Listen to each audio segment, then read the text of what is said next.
took over for Peggy. Thank you, Emily. I took over for Peggy last fall as the program manager, and I'm working very closely with Emily Heald, who's on the call today as well. And we are so excited to connect with you all for the first time in our annual spring meeting. We're definitely in a learning year, and this is the first time we're going through a lot of things. So thank you so much for all of your advice and the resources and guidance you all have provided to us, and your feedback as well as we figure things out and keep this awesome program running smoothly for the year. So just, and this is the team at WAV. We are both located in Madison now at UW-Madison Division of Extension on campus. And today we have a lot going on. We've got Mike Schubert from the DNR. He's the stream monitoring coordinator. We asked him to share some insights into what the DNR is up to with regard to stream monitoring and working with stream biologists, stream biologists. Then we're going to do a recap of WAVE in 2021, so you can see what was happening across the state and some of the bigger changes that you're probably familiar with most of them that are coming in 2022. We're going to talk about special projects monitoring opportunities like nutrient and thermistor monitoring. We're going to talk about data and some of the issues that came up in our data quality checks over the winter that you can help remind your volunteers on. I'm just going to run through the onboarding for new volunteers for the WAVE program. Emily's going to talk about AIS Snapshot Day opportunities coming up, and then we'll wrap up with some final announcements coming up.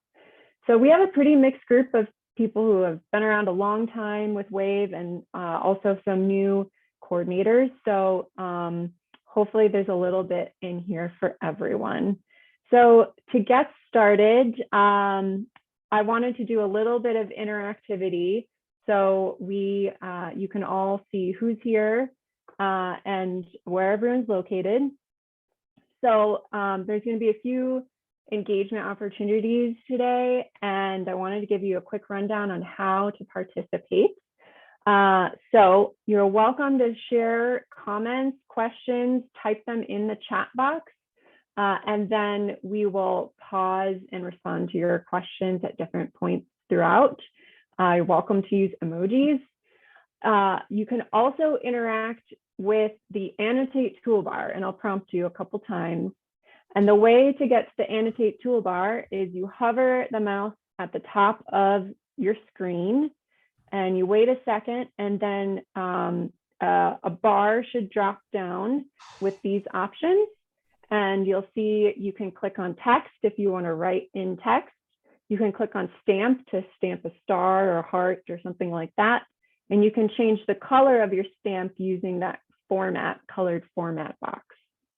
So we'll give this a practice. Some of you have used this, some of you haven't. We use it all the time in extension meetings. So Emily and I are well practiced at this, but I know a lot of you aren't on Zoom meetings every day like we are. So to get us started,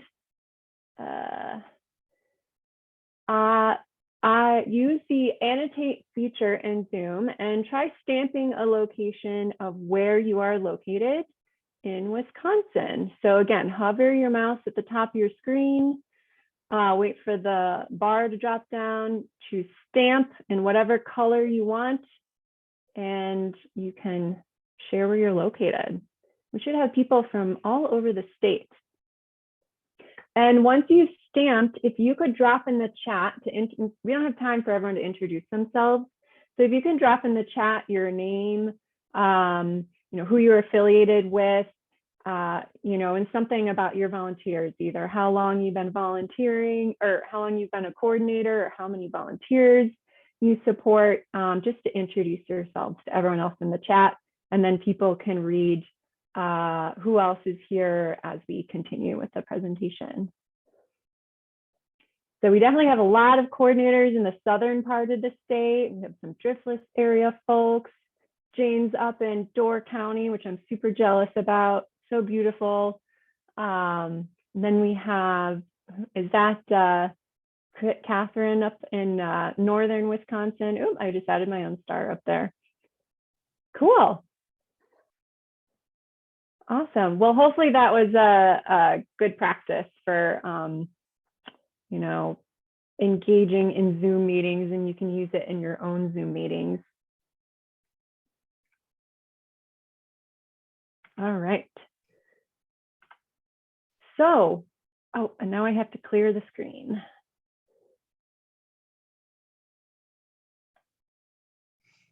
All right. All right. So before we jump into everything Emily and I have to share with you, we are going to turn it over to Mike at the DNR.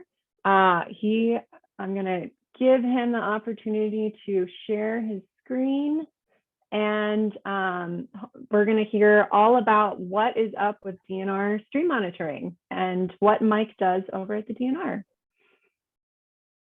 So if you want to take it away, Mike. I will. Thanks for the introduction. I cannot start screen. There we go. I jumped the gun a little bit.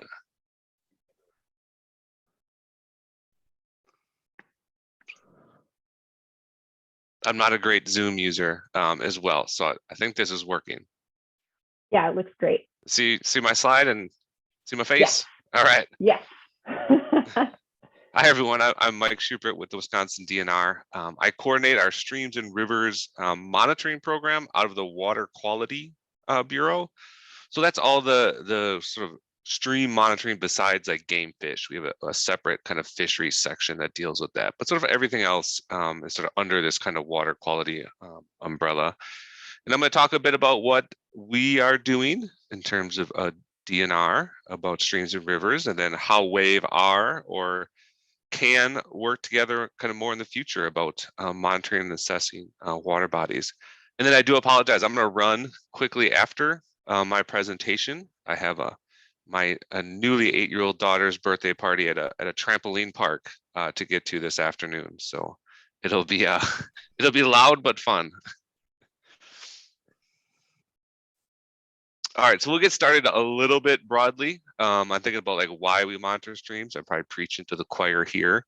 But just some things, some big picture things.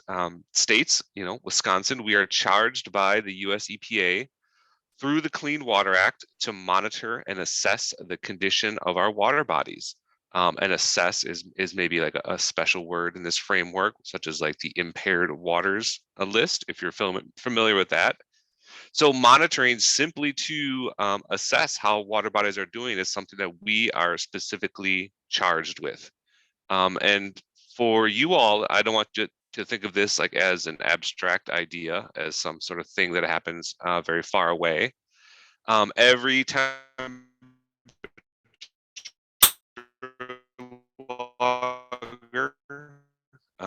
every time or by DNR, every total phosphorus found from a DNR staff, and this very talk right here is funded by the Clean Water Act. So every time you participate in a WAVE program that does any of that, you yourself are participating in the Clean Water Act. Pretty much anything except for the analytical chemistry at the state lab is funded by EPA. And so zooming down into Wisconsin, 90% of all of our streams and rivers, if you add up the length, are these small wadable streams. That's one of the reasons we care about them so much, is because there are so many. And these streams, they form these dense networks and linkages between the water and the land. In many ways, small streams are just a reflection of what's going on the land surface. It's a reason we care about them so much. Besides that, they're pretty awesome. We like to do a lot of things in wadable streams: fishing, wading, aesthetics. If you like to walk along a path, walk your dog near a stream, picking up rocks and hucking them at things, or finding bugs, or, a stream is better than any white noise app on your phone. All the things that we like to do. And given that there's, no need for a boat to get out into like the middle of the lake, there's no need for fancy equipment or long drives to find a wadable stream. They're really accessible to the population of Wisconsin, to kind of all citizens. And so it's kind of another reason why we monitor streams so frequently. So when we talk about what DNR, our stream and river monitoring priorities are for 2022, these are things I thought of. This isn't like an official list coming down from the department.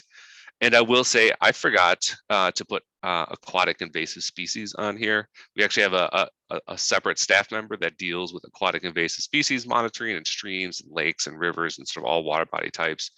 And I probably should have added that in here, but I omitted it, but we'll just skip that for now. But we'll talk a little bit about trend monitoring, impaired waters, watershed restoration, nitrogen monitoring, user perception, and leave you with one thing that I think is most important. So trend monitoring, one thing we do a lot here at DNR is we have stations we've been monitoring for a very long time. Here, the graph isn't all that important, but black dots are chemistry. So it'd be an annual chemistry. We visited that site 12 times in 1990, and that dot represents the average of all 12 times. And we have 40 or some stations like this across the state, some going back to the 1960s. So we have this very long-term record of water chemistry at large rivers across the state. And this is something DNR, our professional staff do, and we sort of hold a little closely to our chest. But it's one of our main priorities is to actually track kind of overall condition. What's the overall condition, and are things getting better or worse across the state? We spend a fair bit of time on stream biology. This would be sort of that combination of what you might think of as game fish, things people would like catch and eat, and non-game fish, and bugs, and algae, and all of that. And this takes really specialized equipment, some specialized expertise if you need to identify the fish in the field. It's not always the easiest, especially non-game fish. And another thing that our kind of local biologists kind of hold tightly to their chest because of the expertise that are needed. Some things that we are doing more frequently in terms of trends is something WAVE has been intimately involved with, such as stream temperature. We actually completed a 5-year project to get continuous stream temperature. And I believe it was like 150 some streams across the state. And I know WAVE volunteers participated in this. And the idea here was to update.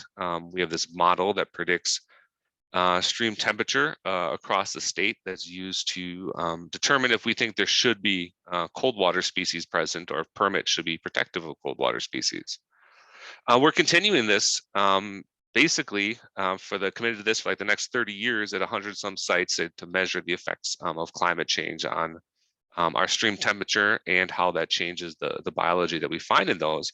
And I think there's certainly a role for WAVE in this type of monitoring, even if it's not deploying loggers and downloading and doing all that, but being a partner. If there's one close to you, checking on them after storms or after ice out, things like that are really important, because one storm, if you deploy something in the stream, you could lose months and months of data as it gets washed downstream somewhere. Another thing we're focused on very heavily is the impaired waters assessments. And so this is just like an official assessment, that word I used before, through the Clean Water Act.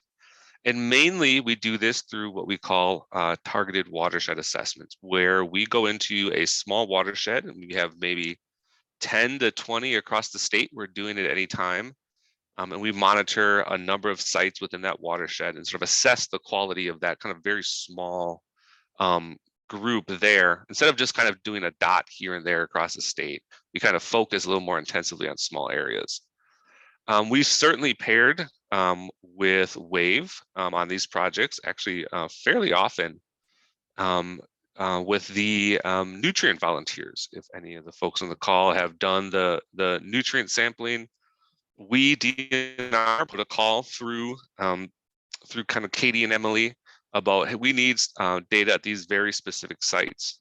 These sites would be ones that our staff are going to sample anyways, and we're looking for volunteers to sort of lighten that burden and have that collaboration. And if we do that and the data are collected under WAVE protocols and a WAVE QAP, Quality Assurance Project Plan, we don't differentiate between the data, between what the DNR collects and what your WAV volunteer would collect. So that's a way that it sort of all gets sort of rolled into state data and submitted to EPA for all sorts of regulatory decisions.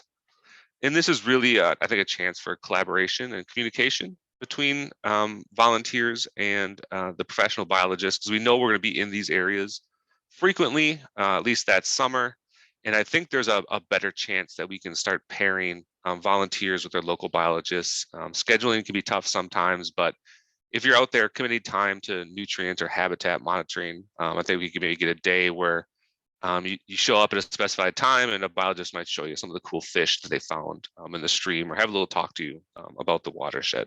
So I think we could improve sort of our collaboration in these watersheds, but it is something that's working quite well. We focus pretty heavily on watershed restorations. If you've heard the word TMDL, that's what we use in the business, but it's really just a pollution reduction plan. We are wrapping up TMDL monitoring in the Fox River, Des Plaines River, which is right outside of Milwaukee, kind of down to the Illinois border, that ends this summer. There'll be needs for progress updates. We won't go back in here super intensively for a little while because it's a big watershed. This is like a big ships turn slowly type of deal. We don't expect a turnaround right away, but we do like to check up on progress. And it's, I think, a place where WAVE volunteers can be super helpful. I think there was a missed opportunity here. One that I would like to partner with WAVE a little more. I think something that'd be super easy is, well, first, this is a picture of the Fox River here, just south of Waukesha. One of our staff members took in 2017. It's one of my favorites because it's February, and this feller got really excited about the 50-degree temperatures and decided he was going to do a little jet skiing in the river, which I think is awesome. But at this very particular site, we had, here's my little fancy animation for you. We had just a data logger, basically a piece of equipment that records data without you having to be there and stores it. And it had been very wet for a number of years, and we knew the river was a little high. And so we put it out as deep as we could. And actually the river dropped this summer, and this thing was high and dry for a couple of weeks. So whatever we were recording, we thought it was recording water, it was actually recording air, which, you know, we've lost a couple weeks of data. And I don't see any reason why we couldn't have partnered with a local volunteer. If it's someone who goes to work that way and drives across the bridge, makes a stop, gets a cell phone picture, sends it to a local biologist, and we know everything's good, or we can actually see it clearly and it's a problem. Someone who's retired would be willing to just drive past that area, you know, twice a week. Something I think we could work on better, partnering with our volunteers with this sort of, you know, no cost citizen science monitoring. Is as long as you know how to work a cell phone, I think anybody could do that. We also work pretty heavily in what are called 9 key element plan watersheds. You can just think of these as TMDLs, which I'm maybe layering my terms here, or pollution reduction plans for agricultural watersheds. And these plans have to have a certain number of key elements to meet the requirements. I'll let you guess how many elements there are. But basically, these are developed for restoration, so improving water bodies and agricultural watersheds, or protection. These sort of giant watersheds in the northwest Wisconsin were developed to kind of protect those stream ecosystems before they become degraded. DNR goes in, we intensively monitor in cooperation with the counties. We assess the water bodies kind of very specifically for chemistry and biology and physical habitat. Then there's some sort of implementation of practices to reduce pollution or to improve habitat. That's done over a number of years. That's typically done by the counties, maybe in cooperation with the NRCS, the Natural Resource Conservation Service, or other partners. And if there's enough implementation, DNR comes back and we assess the success of those restorations.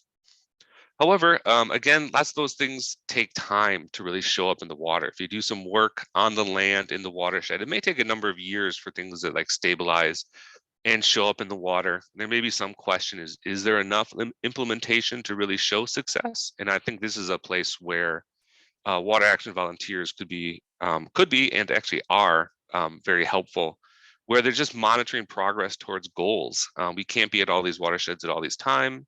If you're in one of these watersheds, being a water action volunteer is great, or just being an advocate, letting the county know that you're kind of really happy with what they're doing out there. Building both of those is really helpful towards the success of these restoration projects. I'm going to go a little quickly here. I think I'm running behind, but we're doing increasing our nitrogen monitoring and pairing that with some user perception, something we're just developing right now. But basically, phosphorus and nitrogen both contribute to eutrophication. WAV has been sampling phosphorus and total suspended sediments and other chemistry for a long time, very successfully. And while phosphorus typically limits lake productivity, limits how much algae you see, much of the year, it's not in all water bodies, and it's not all throughout the year. Nitrogen is the other thing that plays a major factor. So we're increasing our monitoring to start building our data sets and understanding to, many years down the road, hopefully develop criteria, much the way that we do phosphorus. This is easy to add for our nutrient volunteers. We're really limited by how much money we have to fund the analysis at like the state lab. But this is something you'll be hearing about if you're a nutrient volunteer. But the nutrient volunteers and all other volunteers, we're hoping to add a user perception component to WAVE monitoring. The recreation use, and I use kind of use as like a capital here, it is a term in the Clean Water Act, is a protected use of water bodies. We say things like water bodies should be fishable and swimmable, right? They should have the whole suite of aquatic life that should reside there. But you should also be able to recreate those, in any body of water in the state. And so we're adding this user perception survey to WAVE monitoring. We can pair this with our nutrient monitoring to determine how levels of nitrogen or phosphorus or algae affect recreational enjoyment, basically your enjoyment of the water body, which is a protected use under the Clean Water Act. The CLMN, the Citizen Lake Monitoring Network, has actually been, typo right there, ignore that, has been doing this for decades and has, we've gotten really useful data out of it. We were looking at defining algae criteria in lakes as for when it impairs recreation uses. This is something we're working on right now. And so the Citizen Lake Monitoring Network volunteers go out and they sample a water bottle for algae. And they fill out a little sheet and say how nice basically they think the water is. And with a little analysis here, right at this point, 21 micrograms per liter is just a way to measure algae. It's not all that important right now. But at that point, half of the lake users perceive, some impairment to their enjoyment and recreation of the water body, but over 90% would still swim. That seems like a pretty reasonable target that almost everyone would still swim in that water body. Some people think lakes should be pools, and probably think they should be cleaner than they actually can be. And so actually just protecting that use for people to use and swim and boat on lakes is something that's important to us, hoping to transfer this over to streams. All right, I'm going to wrap up with one thing here, what I think is the most important thing for all of us. And this is according to me, this is not according to UW Extension or WAVE or DNR. And most of the life lessons I learned were through like 80s and 90s comedies. So here's my one thing, which I'm actually going to make three. But the one thing is, if you had one day, and I see that my title is a little cut off here, but if you had one day to commit to restoring Wisconsin streams, or I think it's restoring and protecting Wisconsin streams, what should you do? Let's just say you had one day to commit to improving stream water quality. Number three for me would be a WAVE stream monitor.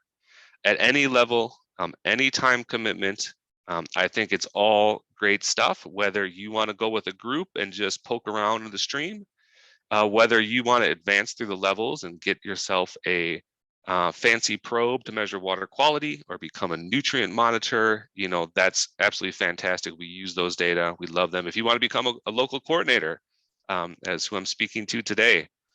We want to support all that. You know, I don't want folks to feel the pressure to progress through the levels, but fulfill a commitment based on your time and or, you know, physical ability. What I would do over that, if you really want to protect and restore Wisconsin streams, is call or email your local government officials, federal, state, county, municipal.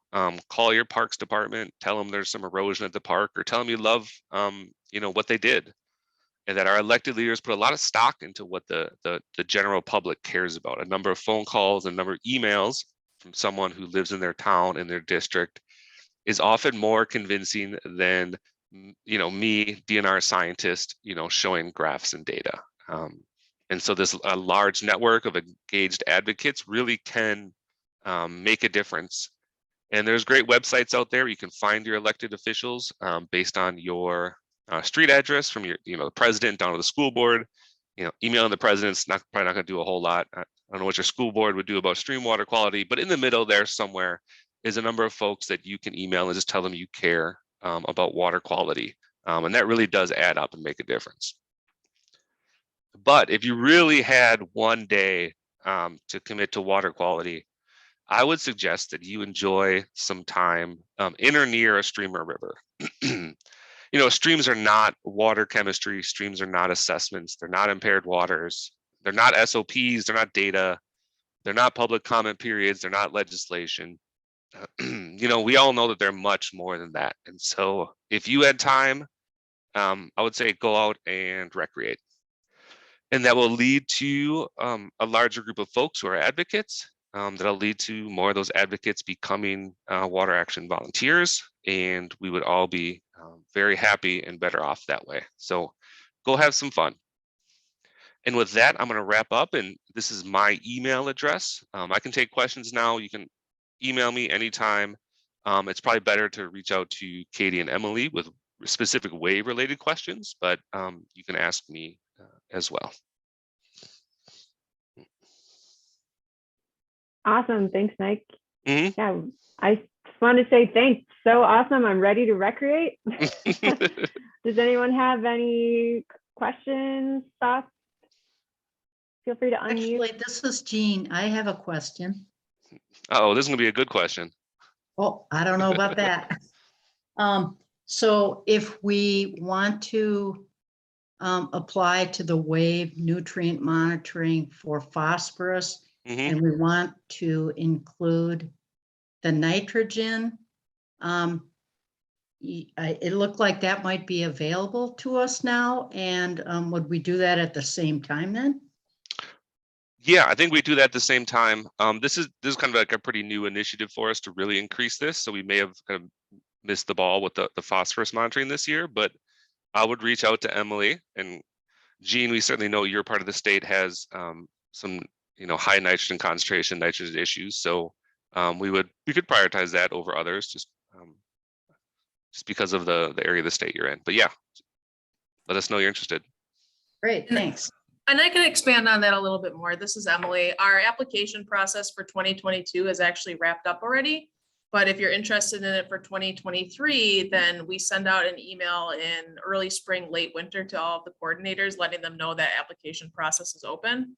And you can apply at that time and let us know the sites that you're interested in and the parameters you're interested in measuring.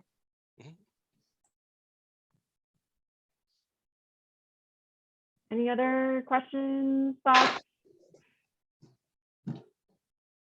So this is Jane. So the phosphorus measurement is back in the program. We used to do it and we're told that they were no longer interested. The DNR wasn't going to do that, but it's back for 2023. We can request it. Yeah, so we are still putting out a list of sites where our staff are going to get phosphorus anyways, and if partnering with WAV would be great. And we are still making a small pot of money available for WAV volunteers to kind of self-identify sites they think are, you know, that they want to monitor and they think phosphorus are important. That pot of money is maybe smaller than it has been in the past, but we are doing our best to keep that open because one, keeping people engaged and keeping them as nutrient monitors is good in and of itself. And two, we still need to do assessments, right? That's part of what we're charged with. So yes, there is still money available. Thank you. All right, anything else before we let Mike go to the party?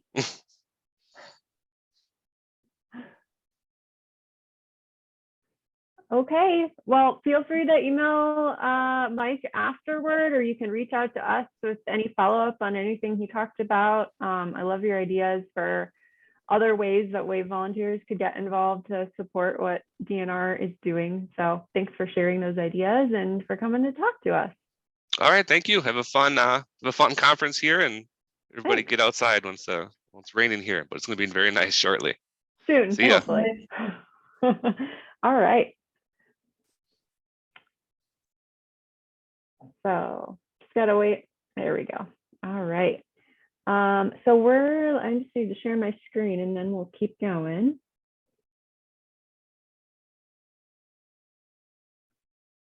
Okay.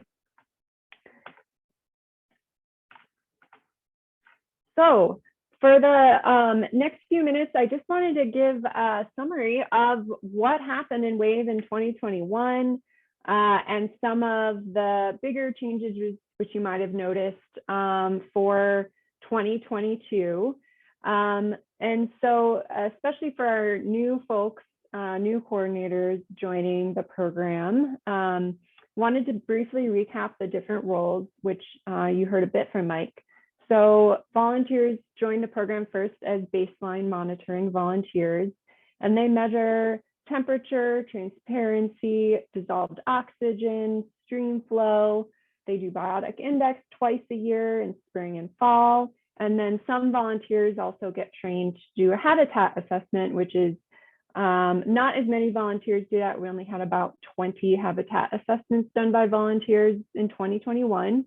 And they don't need to happen as often either. It only needs to happen every 5 years or so because stream habitat doesn't change dramatically, typically year to year. It takes longer time to change, but that is also kind of considered baseline monitoring. The second type of monitoring is our special projects monitoring, which Mike talked a lot about, like nutrient sampling, deploying the thermistors to and keeping an eye on them to measure temperature continuously throughout the season.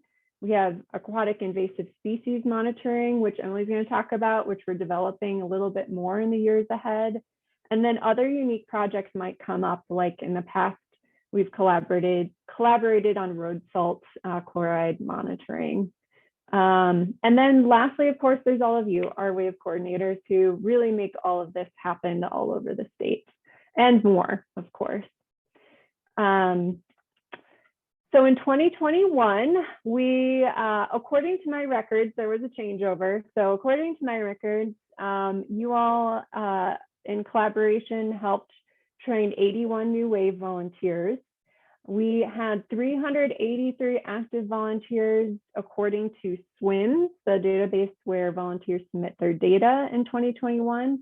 Not all volunteers are recognized in SWIMS due to just how it's set up, and volunteers work in teams. So we estimate, there's somewhere upwards of 500 active volunteers in any given year. And we monitored or submitted data into SWIMS across 44 counties. So definitely room for growth there since we have 72 counties in Wisconsin. And these pictures here are just a few highlights, at least from what I heard about from the year. I went out on Door Creek in Dane County with a few volunteers early on. That's the bottom left. It was a beautiful morning. And then we got this awesome picture from a parent who does WAVE monitoring in northern Wisconsin, and that's her son helping out with the dissolved oxygen monitoring. We had 279 baseline monitoring sites across the state, 111 nutrient monitoring sites, and over 60 thermistor temperature logging sites. And one new tool we developed with the help of a few different people is a new interactive site map which we'll be updating each year and adding volunteer sites. So this is on our website. And actually, I'll show you here. So this is our website. If you go to the top where it says data, and I know this might be kind of really small. Oh no, I went too far. If you go to where it says data and you just hover, there's a drop-down menu. And the first one is WAV stream monitoring sites. And then you have to click this link again. I'll wait for it to load. All right. And then this is a map where you can zoom in to a particular region and you can explore with the layers, you know, baseline monitoring sites, nutrient monitoring sites, thermistor sites, and you can see what's happening with WAVE volunteers in your area. So this is data pulled from SWIMS. I think we got all of the WAVE volunteering locations. So feel free to play with that and let me know if you see anything missing or any other things you want to add. Okay.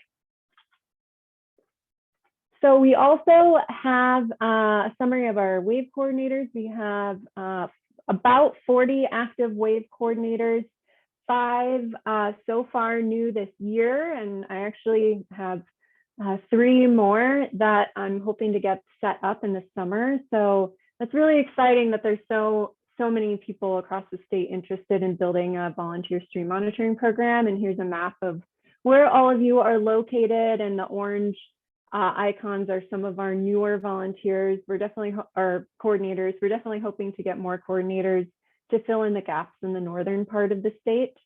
And there's another resource we recently created to help volunteers and to help you all find one another and help volunteers connect with their local coordinator. So it's a new PDF resource. And if I go back to our website again, to show you where this is, it's in a couple different places. Like you could click on become a volunteer, become a coordinator, and it's right here, this list of 2022 WAVE local coordinators, and it's searchable by county. So for example, Buffalo County, if you're located there, you can see who the, there's often many local coordinators supporting volunteers in a particular county. But we also have gaps where we don't have any coordinators. So we're hoping to build some of those networks there for volunteers to get engaged. Keep losing my PowerPoint here. All right. Okay, and then just to briefly recap some of the ways that WAVE staff can support you all, and there's probably more ideas too, and we're totally open to your ideas on this. But we help new volunteers connect with you all, with local coordinators, and connect with field trainings each spring. And we strive to support you as you recruit new volunteers and host monitoring trainings each year. We do host some trainings and ensure, you know, that high quality data is being collected by providing like returning volunteer refresher trainings. We provide free monitoring equipment and also resupply like the chemicals for the Hawk dissolve oxygen kits to try to lower the barriers for new volunteers to participate.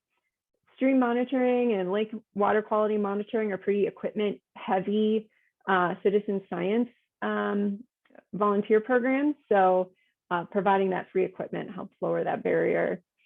We communicate regularly via an email newsletter and other communications on Facebook, for example. We are working to better share back the data that volunteers collect. Right now it's through station reports, but we're developing some more interactive data tools to make it really easy for volunteers to explore the data they've collected and maybe provide a little interpretation of that data. And then finally, of course, celebrating and recognizing volunteers who are giving their time to monitor and steward local streams, and really so many of you and them go above and beyond. And so we want to celebrate that. And then on the coordinator side, your all side, it really varies depending on capacity and what the goals of your organizations are. Generally, WAVE coordinators host baseline stream monitoring trainings and distribute equipment to volunteers, help volunteers identify valuable local monitoring sites, communicate program changes, really the first line of contact being a local contact for volunteers. You all know your area best, and bringing local volunteers together for learning and stewardship opportunities. So we really want to support you in all of that work. And Eric will notice here the Green Lake Watershed WAVE newsletter, which I love. It's just an example of what you can do to connect and engage with your volunteers. And Eric and at Green Lake and Tom send out a quarterly, I believe it's quarterly, right, newsletter to their group, which is wonderful. Okay, and then lastly, a few program updates. Just a reminder that we're all, Emily and I, and even some of the DNR staff who has worked with WAVE, we're all new. So it's a learning year, as I mentioned, and we welcome your feedback as we work through everything and get our ducks in order. We are also, I mean, because we're new and also because we reached the 25th anniversary of WAVE, we're going through a strategic program review this year, and we're starting by having a lot of planning discussions with the DNR and extension staff, but we will be reaching out to you soon as well. And you know, anything can come out of this based on what we all think would be valuable for the future direction of the program. Another change is we moved our e-newsletter to be a monthly newsletter. There was just so much information to share. And I felt like a quarterly newsletter wasn't enough. So we switched to monthly so that we could provide, you know, more timely information and opportunities. And then we moved it into a new email system so people can automatically subscribe and unsubscribe more easily. A big thing I wanted to let you know is that I've published all of the coordinator resources, all the tools that we have provided to you to support a stream monitoring program. They're all on the website now, so they're not hidden on a Google Drive. I'll show you where that's at. So briefly go over to, WAVE website. This is under resources. If you just have it under resources and you go down to coordinator resources here, I have it organized so far. There's like welcome packet materials that you can put together and give to each new volunteer, which is basically the monitoring fact sheets, the WAVE data sheet, key to life in the river to identify macroinvertebrates, and how to set up, how to get them set up to enter data into SWIMS. Oops, didn't mean to click on that. And then there's spring training resources here, which I'll briefly touch on in a bit, but there's a lot here to help you organize a WAVE training in the spring if you need it, including waivers, sign-in sheets, an example registration, a form template, all kinds of things. So that should be easily available for you. And hopefully that's useful for you. Okay. I wanted to take a brief break and ask if there's any questions, and if not, I will hand it over to Emily.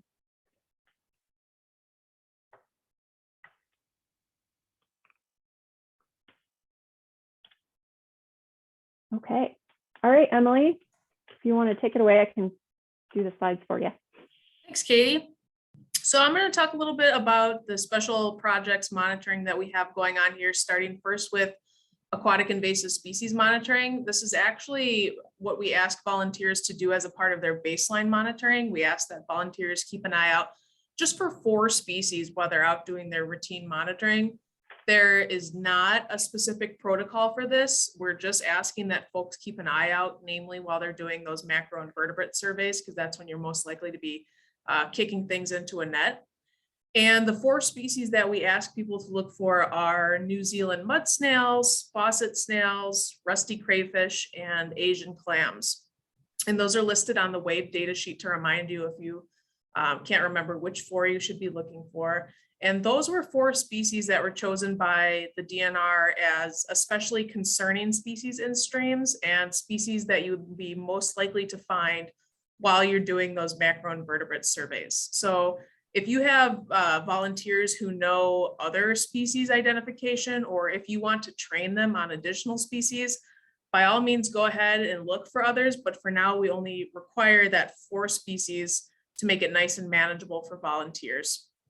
If you need a refresher on how to identify these species, please let me know. We can meet and go over it. Otherwise, they are pretty easy to find information on. Just if you go through to Google and type in any of these species names, then you should find a lot of good information on how to identify them. I also have samples of the snails and clams. And so if you want some samples for trainings, please let me know and I can send some to you. So that volunteers can get a little bit of hands-on experience touching those samples and seeing what they look like. Anything that volunteers do find that is suspect, I recommend that they take a sample, since snails and clams are rather tough to identify.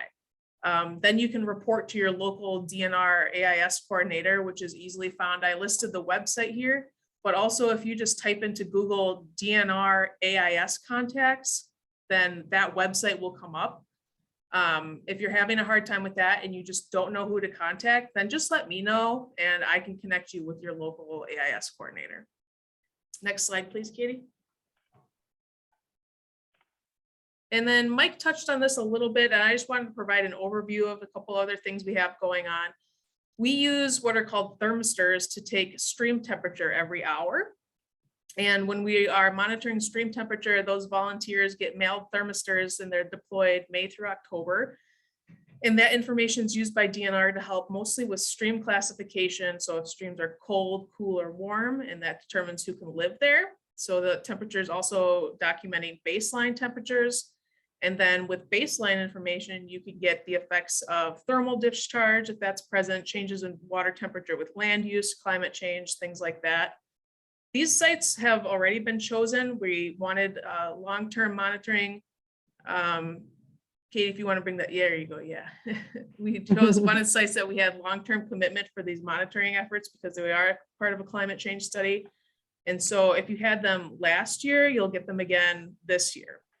Unfortunately, there isn't financial room to increase the program to other locations right now, but if you are interested, please let me know, send me an email. I've been keeping a list to show how much demand there is to our DNR partners. So if you are interested, I can't get one to you this year if you haven't had one before, but I'm just keeping a track of the demand there. Next slide, please, Katie. And then another little one we touched on already, nutrient monitoring is something we do. It's mostly for total phosphorus, but sometimes we monitor other parameters like nitrogen. And we get these requests in from local stream biologists. That's where we prioritize doing the monitoring according to DNR stream biologists. But we also take requests from local coordinators that we have who have nutrient needs for their own planning purposes, be it baseline information, if they're looking for some sort of change with land use, 9 key element areas, or TMDL areas. And again, once those applications are received by us, we go through them with a stream biologist and prioritize them. So when our local coordinators apply for nutrient monitoring, it's not 100% guarantee that their sites will be chosen to have nutrients monitored, but it is a chance for you to potentially have DNR fund nutrient monitoring at your site. So again, each year we send out an email asking folks to apply for that total phosphorus monitoring, and then sites are chosen, we prioritize them with stream biologists. So we're hoping to make decisions pretty soon here about which sites will be chosen for 2022, hopefully by the end of March, early April. So if you apply this year, you will be notified either way. And then applications for 2023 will start in spring of next year. And that's all, Kate. Emily, Tom had, oh, I am sending a direct message. I didn't mean to do that. Tom Wagner had a question. Are you working with Don Bogdansky? Did I say that right? Monitoring thermistors in Green Lake County. Yes, Tom, I think I just got an email from you like literally minutes ago talking about working with Don on thermistors, and we got it covered. Nice. Are there any other questions? I had a question. Here in Door County, the Ridges Sanctuary coordinates about 8 or 9 streams. And we always had the small tidbits for years. All of our streams did. And then we did not do it again in 2020 because then land manager interpreted because we shared equipment across so many people that we should not be doing it at all. And then we kind of fell off the thermistor list. And it seems that we're now down to 3 instead of 7 or 8, which we had for years. So is there a way we can get back up, or does it just depend on funding? I think we requested, you sent an email for 3, and then we decide where to put them, or do you want them always in the same stream if we get fewer than our numbers of streams? We will assign, so there's a couple questions in there. You're with the Ridges here. Right. So you'll be getting 3 this year, and I'm sending all of those to Sam Hoffman, and we have assigned sites that he's aware of. We unfortunately can't increase it from 3 because over the years thermistors have gotten stolen or they weren't adhered properly to rebar, and so they got swept away. And so we don't have the number of thermistors anymore to keep not always maintaining the program or adding more. And so this year you will be getting 3. Does that answer all your questions, Jane? Well, I wondered if we just, since we only got 3 last year, we just arbitrarily assigned them to streams. So I'm wondering if those are now our streams are writ in stone, or if we can decide, for instance, we're going to add in Logan Creek, which is a major stream here in Door County, but last year it did not have a thermistor. So can we change one to that creek, or do they have to now be only at those 3 creeks that they were last year? If you have one that you really want to monitor, we could probably swap it over. And if you would email me and include Sam on that, just so we're all on the same page, then we can talk about that. Oh, yes, yes. Sam, I would always, Sam would be the contact point. I'm here in place of Sam. Okay. Yeah. Just have him get a hold of me and we can chat a little bit more about that. Cool. All right, so we're gonna keep moving. If you have more questions on this, you can email us or give us a call. You can email or call Emily directly, or use our general WAV contact information. All right, so next up, gonna talk briefly about data from 2021, including exploring data with your volunteers, submitting data, and some of the errors to address with your volunteers for this year. So I mentioned we have our stream monitoring site map. The other thing I wanted to share with you is under data here, we always have station reports that we post to the website, which are basically downloaded directly from SWIMS. And this is for baseline data for the year and nutrient monitoring for the year. So you can select your county.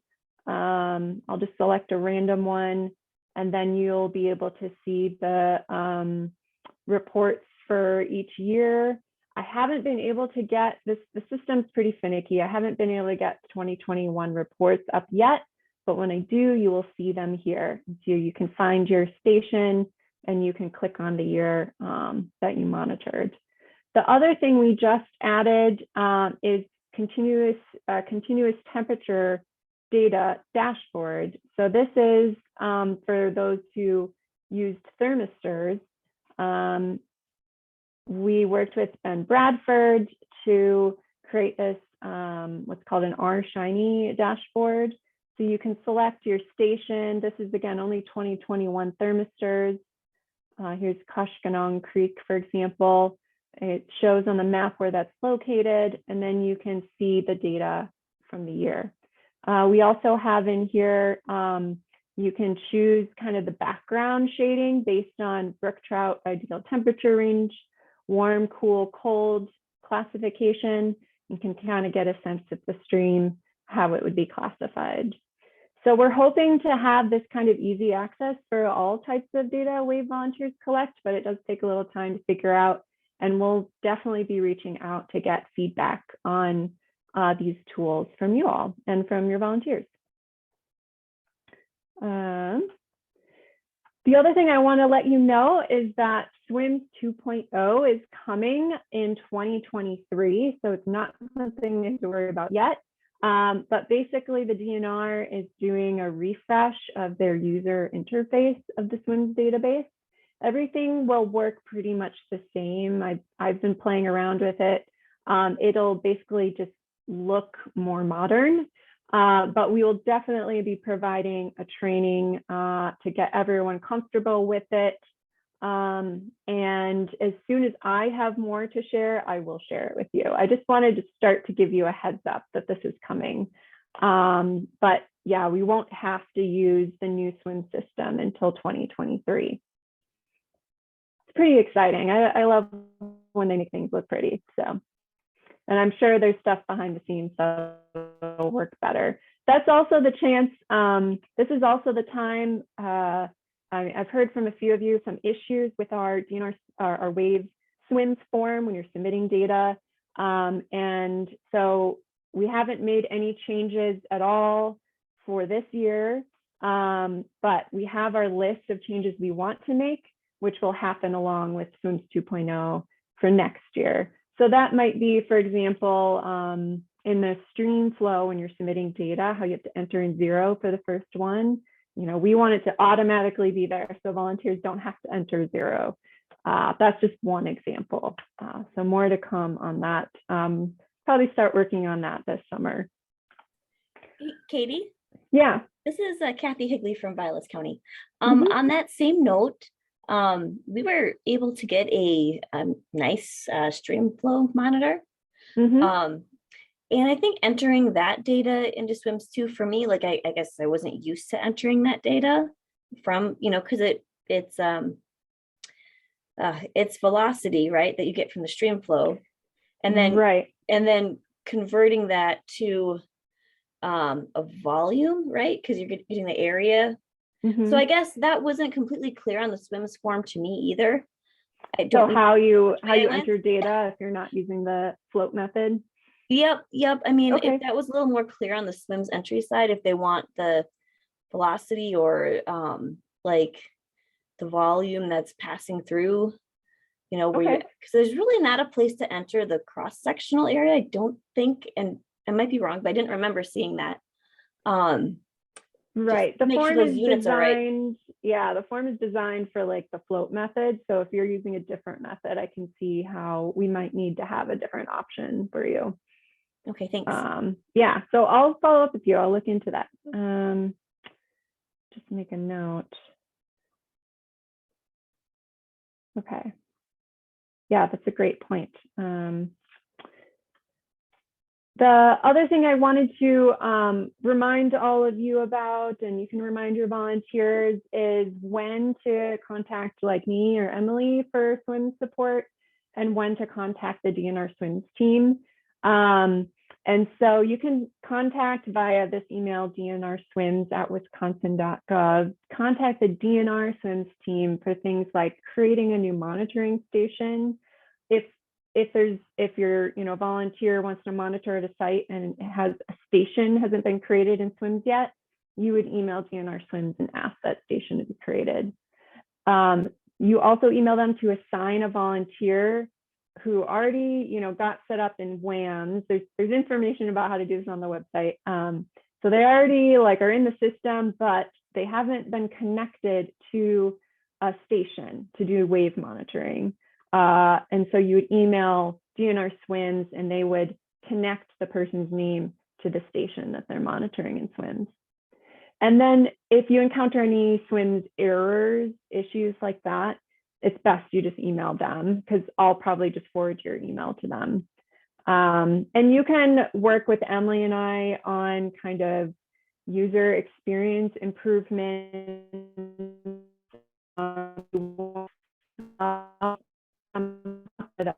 I can help with that. All right. Briefly, I wanted to go through our data quality checks from 2021. So we overall, excellent data quality, of course.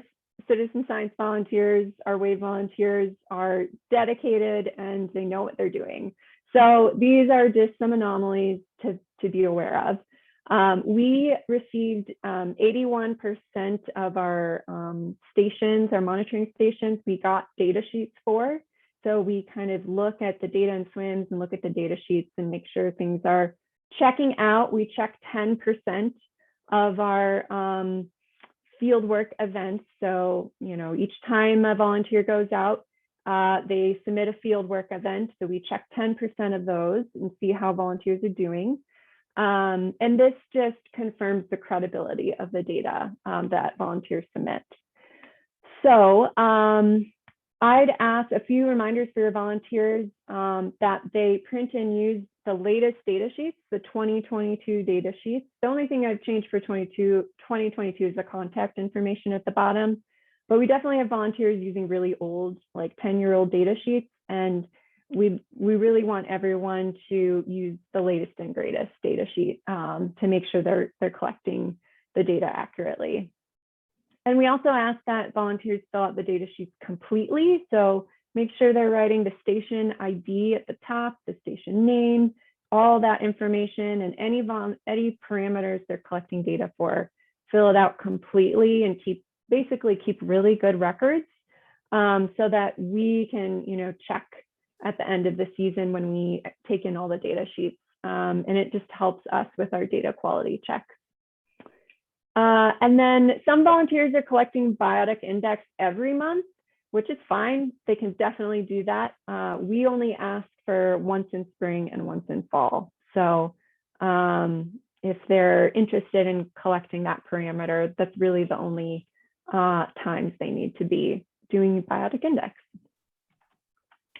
Another reminder is to don't forget the stream flow correction factor. So some volunteers are doing all this work to do stream flow, which is one of the most complicated parts of WAVE stream monitoring, but then they forget the correction factor, which is really important for the stream flow model. And there's either the rough option or the smooth option. And just a reminder for rough, that is, you know, anything that would create a lot of friction and make the water flowing at the base of the stream, you know, slow down relative to where the tennis ball is floating, basically at the top. So rough would be like a lot of rocks on the bottom, creating a lot of friction, or a lot of plant material on the bottom, creating a lot of friction. Smooth would be a nice sandy stream, like my stream here, Pheasant Branch Creek, is very sandy, even though it's an impaired stream. I'd love to walk on it, but it's impaired and it's kind of gross. So smooth, sandy smooth, or if there's like a nice sheet of bedrock, it's a really smooth surface. So just make sure that volunteers are collecting that data as well if they're measuring stream flow. And then lastly, I was just talking to Mike over the winter. We had some of your volunteers collect data on streams that dry up. So he was clarifying that we have intermittent streams and we have ephemeral streams. We also have perennial streams. So perennial streams there's always water in them. They're groundwater. They have good groundwater fed, and so it keeps the flow going. Then we have intermittent streams. So these streams are usually wet, but they might dry up in periods of low precipitation. And so if you're monitoring a stream, an intermittent stream, and this month it has low or no flow, what do you do? And Mike said that's so valuable for us to know that your intermittent stream has low or no flow. So still submit a fieldwork event in swims and just note that it's dry or low flow that month. So definitely don't skip submitting data because it's really valuable for us to know if there is no flow on your stream. Now, alternatively, there might be an ephemeral stream. These streams are usually dry, so they really have no groundwater fed water source. And so if you're monitoring a stream that's typically dry, he suggested you should move to a new site. It just doesn't make sense for us to monitor ephemeral stream sites. It's a different kind of stream. All right. So I'm going to stop there. Any questions about the data?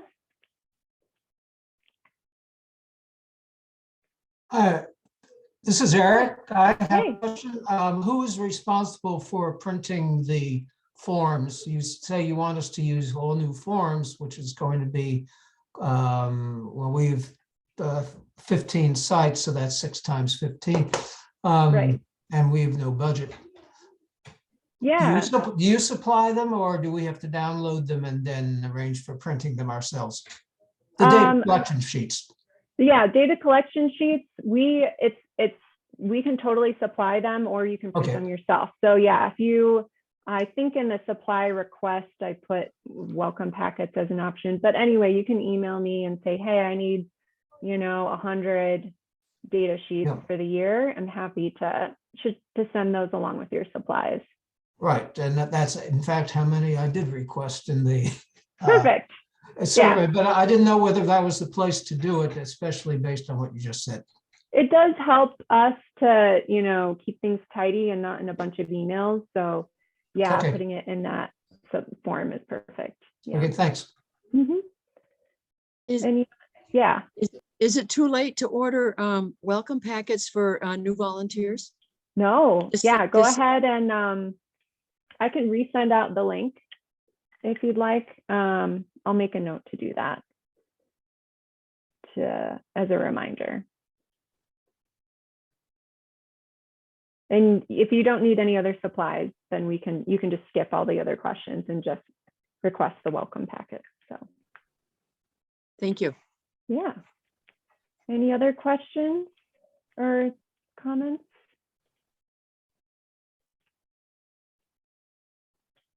Awesome. So we're running a little behind. I'm too chatty. I need to keep going.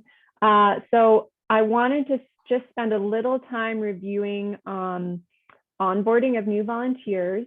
And this will probably look a little bit different depending on how many volunteers you support, if you have any new volunteers this year. But I definitely wanted to emphasize this for our new folks.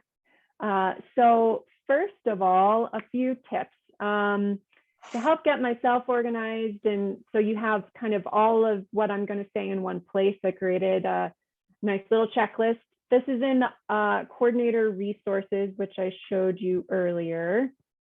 And I'm going to run through this really quick, and you can refer back to it. It's under spring training resources on our website under coordinator resources. So we ask, I'm going to start at the top here. We ask all volunteers to complete the online course, Online Introduction to WAV, which they can access on our website. And that's just, gives them an overview of the program. There's videos in there so that they can learn about the monitoring parameters ahead of the field training, and it just gets them all ready to go. And then they can decide, you know what, maybe this is too much for me. I'd like to volunteer in a different way, or they can, decide, yes, I want to make this commitment. So definitely have them do that ahead of time. It also provides instructions on getting set up to submit data in SWIMS. So that might take a little off your shoulders if you have them go through that course. Once you're hosting any kind of stream field training, we ask that you have their volunteers sign our WAV liability form and photo release form. I've updated it. I've updated everything because all of our resources had old contact information, and many had our old website. So again, it's all under coordinator resources on our website. So have them sign that. And you can ask them also to fill out our UW-Madison Extension participant demographics survey.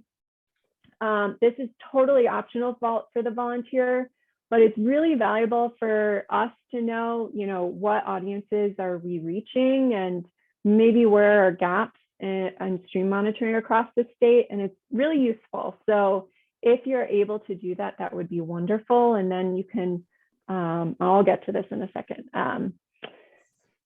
The next step is confirm that the volunteer knows what their stream monitoring site location is, including the station ID and station name. So that's a kind of big thing you can help them with.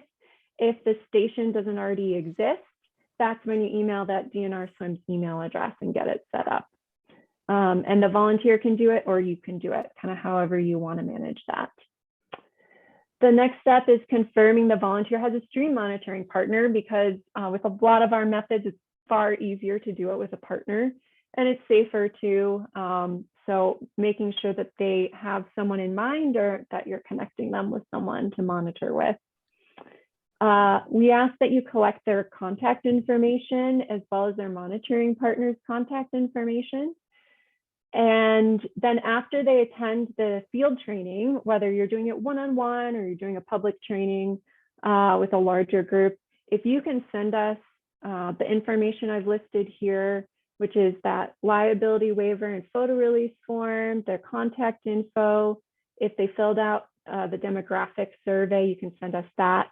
And then what we really, really want, which is almost more important than the rest, is any photos or video clips or really great nuggets from your time with them out in the stream, so that we can, use that to celebrate our volunteers, get the word out. So we have some great photos to share. That would be really awesome and really helpful, because we really want to highlight and spotlight volunteers as much as possible throughout the year. A few final last things: provide the volunteer with information on how to set up their swims access, and that there's resources on that on our website too. If you're able to help them learn how to submit data into swims and remind them to submit data every single month and not wait to the end of the year, we will be providing the recorded webinar from fall on submitting data in swims. So if you're not comfortable with that, you can always share that recording with them, which I will be putting in our e-newsletter and such too. And lastly, you can just encourage them to visit the WAVE website for exploring data, refreshing on methods, finding new opportunities on your events page. So this checklist is available on our website, and just has a bunch of reminders for you to help you go through all of that. And you can, as I mentioned, as we were talking about, you can provide a volunteer with a welcome packet, so they have all the resources in one place, all the fact sheets, the data sheets, key to life in the river, have all of the PDFs for those things under the coordinator resources page. So you can print them all out yourself and create a packet for them, or you can request them from us and we'll ship you the welcome packets. I think we're actually running a little short on time, so I'm going to have to skip this, unfortunately. What are your tips for onboarding new volunteers? Instead of us, doing this during our time today, if you have any tips for bringing on, onboarding, training new volunteers, write them in the chat for sharing with others. I think that would be a really awesome resource for new coordinators to see what suggestions you have. And I'm going to hand it off to Emily now to chat about AIS Snapshot Day. Thanks, Katie. You go ahead and go to our next slide here. All right. All right, so I just wanted to circle back a little bit to aquatic invasive species. I wanted to let you know about an opportunity that might interest you. So each year we host an event, it's called Snapshot Day, Aquatic Invasive Species Snapshot Day, where we partner with the DNR and the River Alliance of Wisconsin. And it's a one-day event where volunteers around the state gather at local rendezvous sites to be trained on AIS identification and monitoring methods. And then they venture out into groups to predetermined sites to hunt for invasive species. So you can see in that map in the top right, those are where we've had different rendezvous sites where volunteers have met and then gone out to multiple sites from that location. It's actually one of the most data-rich invasive species events in the entire state. We gather a ton of valuable information on species distribution in order to better control and contain invasive species. So just a couple stats from last year to show you how big this event really is. We had 22 rendezvous sites statewide with 105 volunteers.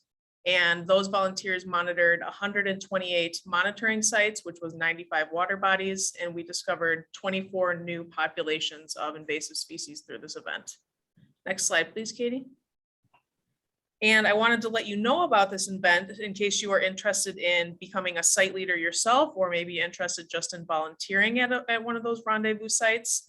If you are interested in being a site leader, the site leaders are tasked with securing that meeting and training location, that rendezvous site, helping to train volunteers, determining monitoring sites with the help of DNR, assisting with volunteer recruitment and outreach, and then submitting their volunteer data after the event is over. All of those responsibilities come with thorough training and support from UW-Madison Extension or me and through DNR staff. Or if you're interested simply in volunteering for it, either of those, make sure you keep an eye out in your email. I know through the WAVE coordinator list, we did send out an email asking if you were interested in becoming a Snapshot Day site leader. And so make sure you go back to revisit that email. If you didn't get it, just let me know and I can send it to you. It has a little bit more information about exactly what's entailed in being a site leader. And then if you are not interested in, taking the lead on one of these projects, that's totally fine. You might be interested simply in volunteering and attending someone else's Snapshot Day. Then also keep an eye out in your WAVE newsletter because we're going to have information on signing up at a site near you. And that's all I have to say about Snapshot Day. Thank you very much. Awesome. Does anyone have any, I realized I didn't leave questions about onboarding or anything like that. I see Wendy had a question. Hi, Katie, to clarify, are you wanting our volunteers to always work in partners? No, volunteers do not always have to work in partners. It's just, it's good to check and see if they have someone, because it can, I would say I would encourage volunteers to work in partners to make things easier, but they definitely do not have to. So does anyone have questions about or Snapshot Day, onboarding, anything along those lines?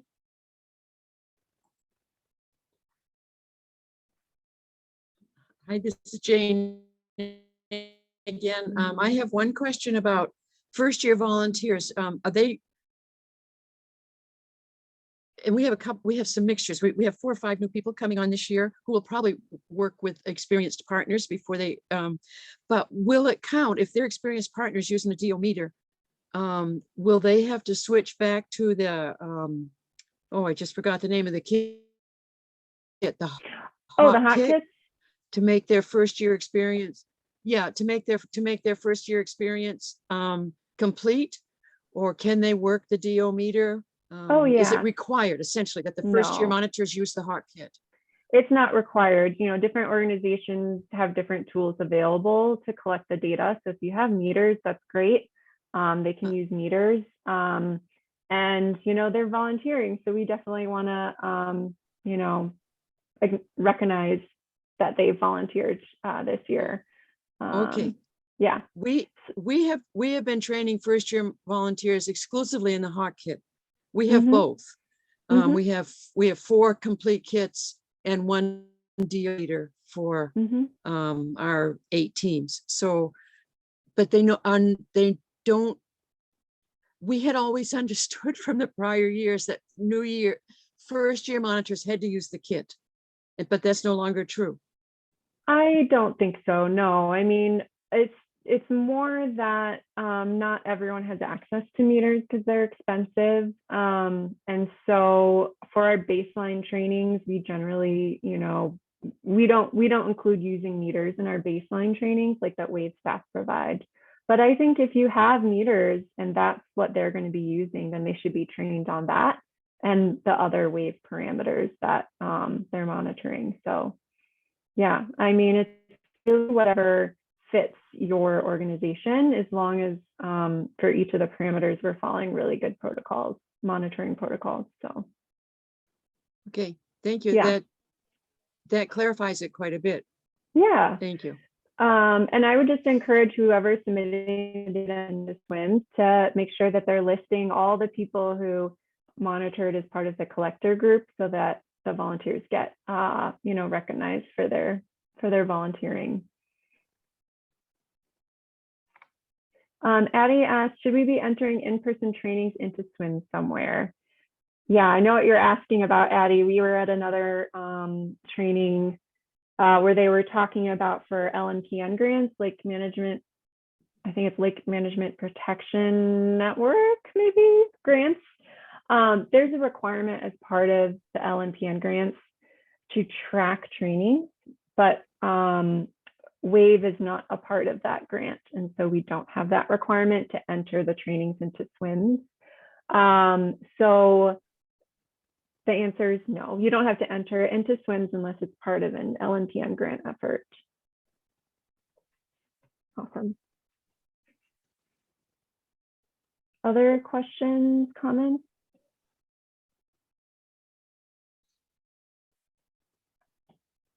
All right. So lastly, I just have basically a suite of announcements of things that are coming, which are really exciting. So first, I don't know if we've mentioned this effort to you all before. Day of the Badger is coming up just before the convention, April 5th and 6th. This is a UW-Madison 2-day fundraising campaign. And Extension, what WAVE is a part of, is within UW-Madison. So this is an awesome, concentrated 2-day event opportunity for us to raise funds for volunteer stream monitoring in Wisconsin. And if you are able to help us spread the word, that would be wonderful to your networks, personal or professional. And so we'll be posting, we'll be sharing, sending out an e-newsletter message on April 5th, and then doing some Facebook posts and just letting people know that this is an opportunity if they would like to make a gift to support volunteer stream monitoring, that they can do so on these dates and beyond, of course. And so that would be awesome. Our Master Naturalist program in Extension raised more than us last year. So I'm having a little competition with Becky, the director of the Master Naturalist program, to raise funds for our awesome programs across the state. And those funds would then just be used for supporting new monitoring equipment for more volunteers, supporting hiring students to support the program and reach more people. I also wanted to let you know about funding opportunities for you directly. The DNR has surface water grants, and this is a map showing kind of all surface water grants that have been awarded across the state. And you can apply for a grant to get funding to purchase your own monitoring equipment that you can use then to do WAVE monitoring. So that could be, you could purchase your own thermistors, your own meters, your own baseline monitoring kits. There are requirements. It is a competitive grant program. So if you're interested, you can search DNR surface water grants in Google and find the website and info, or you can email us and I'll share you the info that I have on the grant program. We also have the Lakes and Rivers Convention coming up in a couple of weeks, April 6th through 8th. Emily and I will be there. So if you're going, we would love to meet you in person. We'll be there the whole time. We're doing a WAVE workshop on the 6th, and hopefully there won't be a major snowstorm that prevents us from being outside. And we're also going to have exhibit tables for WAVE and AIS. We'll be handing out equipment for those of you who said you are interested in picking up your resupply and new kits at the convention. And if you requested that, I'll be emailing you shortly to confirm. And then we have some other presentations and stuff going on. So it'll be good fun. And if you can't make it this year, I completely understand. And hopefully next year we'll be able to see you at the convention. And registration is still open. So lastly, we have 3 online Zoom refresher trainings for all of the returning volunteers. The dates and times are here. Thanks to Eric's recommendation for adding an evening time. So we did add an evening time on Tuesday, April 6th. And you can just remind your volunteers to attend that. I'll be reviewing the protocols, the baseline protocols, and we'll be going over the AIS monitoring, what to do if you find an aquatic invasive species. So it'll be kind of back to basics refresher. And volunteers can register for those trainings on our website on the events page. And I guess the other thing I haven't mentioned, lastly, is I have posted, all of you who sent me your baseline stream monitoring trainings, your public trainings you're hosting, those are all on the events page too. So as I confirm trainings, I put them on this events page, and that looks a little weird right now because I need our student to update our little banner image for a couple of the trainings that we just finalized. But you can see all the trainings here across the state and some of our snapshot day trainings coming up too. So we're keeping that updated. All right. Hopefully I haven't forgotten anything. That was a lot. Do you have any questions, thoughts, anything before we wrap up today?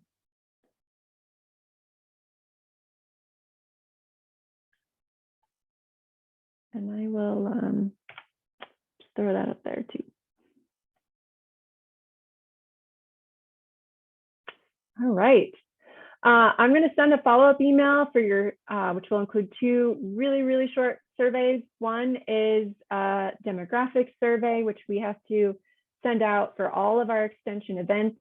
And the second is a 4-question feedback survey on, this training and how it went. So look out for that email.